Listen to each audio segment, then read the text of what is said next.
Just wanted to show you the flower bed, how it looks like. Well, how it actually shouldn't look like, but it does.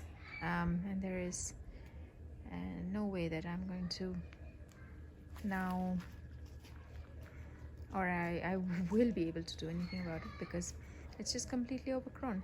As you can see on this side, I've cleared up the dahlia patches a little bit, but not really a lot. And these are just all weeds, and I have some cosmos coming through, and this is how this one looks. This one still looks fine, the little bit in the middle with the zinnias, that's quite pretty. And on this side again, and the part where I normally have the ranunculus and also the tulips, this is now completely overgrown. I mean, they look beautiful, the weeds look beautiful, but this is not the place for them. And I have the cosmos coming through, which is really nice. But now I take you to the other side, and this is actually a jungle. As you can see, this is taller than I am, taller than me. And this is what I think is quite interesting. This is a part that Coco actually likes to just go in.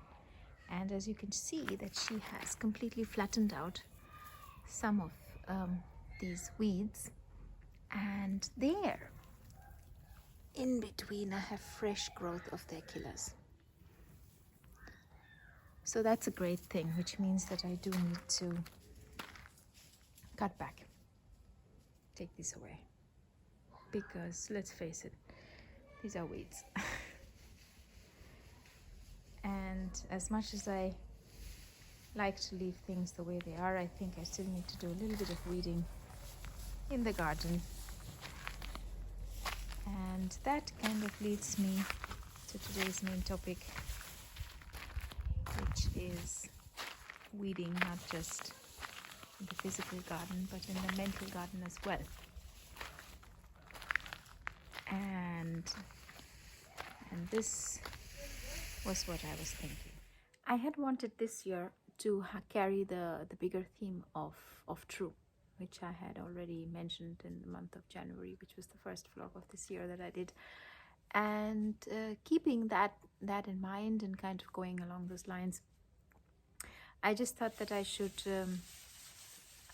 present things the way they are instead of just sugarcoating them. So the weeding in the garden, that needs to be done, it occurred to me. It did.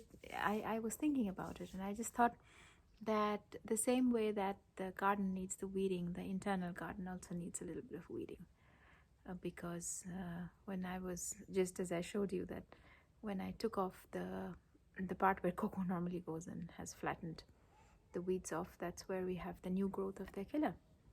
So how can something new grow if there isn't any space for the growth to happen, which just means that I need to clear things.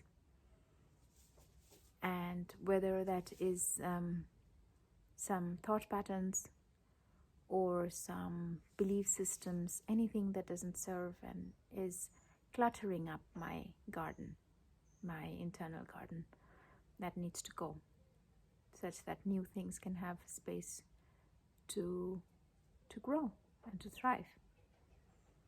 And I think once you take care of the weeding in your garden, you'll realize that maybe these weeds were beautiful, of course, but maybe you couldn't have used them in a way that you can use when you really plant something.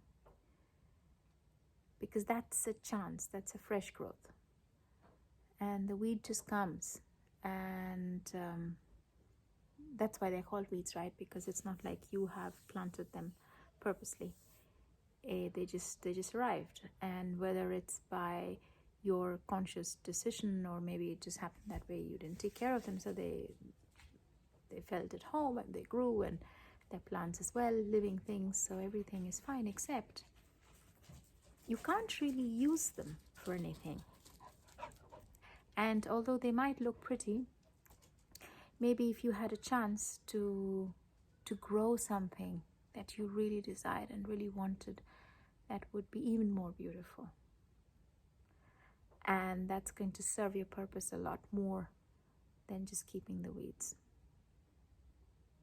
It is a lot of hard work to get rid of the weeds. And I speak literally and metaphorically as well. But once you do that, then what can grow and what should grow is going to be phenomenal. So I wish you all very happy weeding, and let beautiful things grow in your garden. Bye-bye.